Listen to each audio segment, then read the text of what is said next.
Now, just before I do start this video, I want to point out this is not an attack on anyone who does this kind of thing.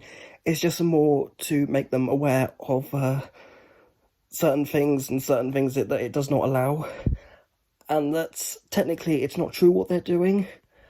But anyway, let's just get on to it. So, I've been seeing this thing a lot, where a lot of FunFair YouTubers, some are above 16 and some are actually younger than 16.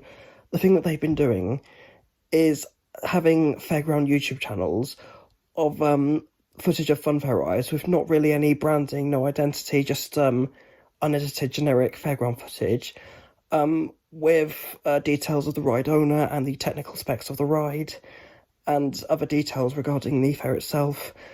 The thing that they've been doing, though, is that they have been labelling those videos as made for kids.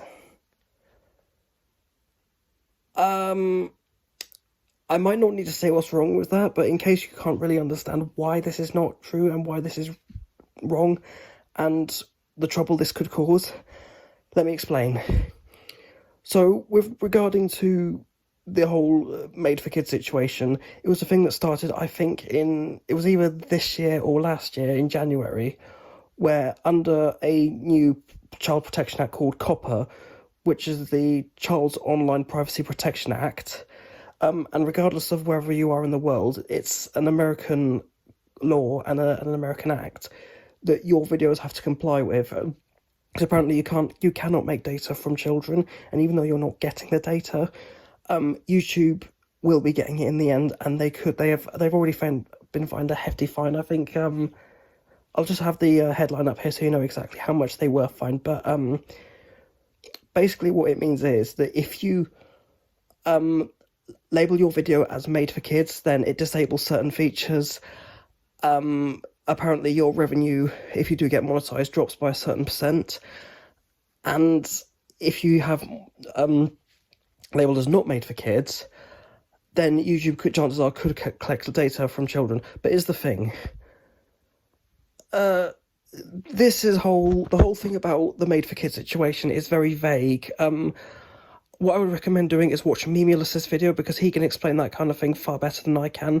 So if you want to get an idea of how this whole thing works and why it's pretty much wrong and what's wrong with the actual setup of this whole thing, he will explain it absolutely better than I ever could. But anyway, the other thing about this is, if you, let's say you didn't make a video for kids and you didn't label it as made for kids, I think it's the FCC who can take one look at you. They can pick out a singular reason why they believe you make videos for kids, and they can say, well, actually, yeah, you do, because of this particular reason right here.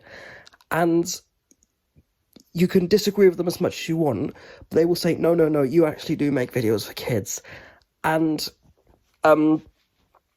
just by this alone, you can be fined $41,000 per video that you have not labelled as kids. It's just so stupid.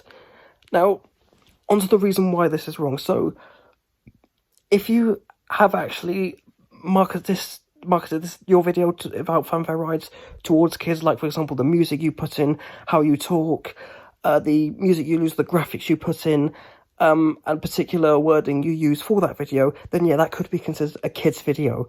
But a lot of the FunFair videos regarding details of the ride and the technical specs, it's a lot of things that children do not understand. I speak from experience with a lot of the comments I've got in the past, and one thing I've had an issue with is a lot of these FunFair YouTubers do happen to be kids. And if you are one of those kids who is a FunFair YouTuber, I'm not doing this as an attack, I'm just giving you simple advice. Just because you are a kid doesn't mean you make videos for kids. Because, like, it's something like generic, unedited footage of a fairground ride, even the stuff I do, that's not targeted at kids, and it's not specifically made for kids. Now, the other issue is if some of the stuff it disables. Like, one of the stuff it disables is multiplayer for some reason. I think it's because when it might just collect data of what videos you search up. Really, I just generally don't know why that is even a thing. But here's the other issue with labelling your videos as made for kids. It disables the comments.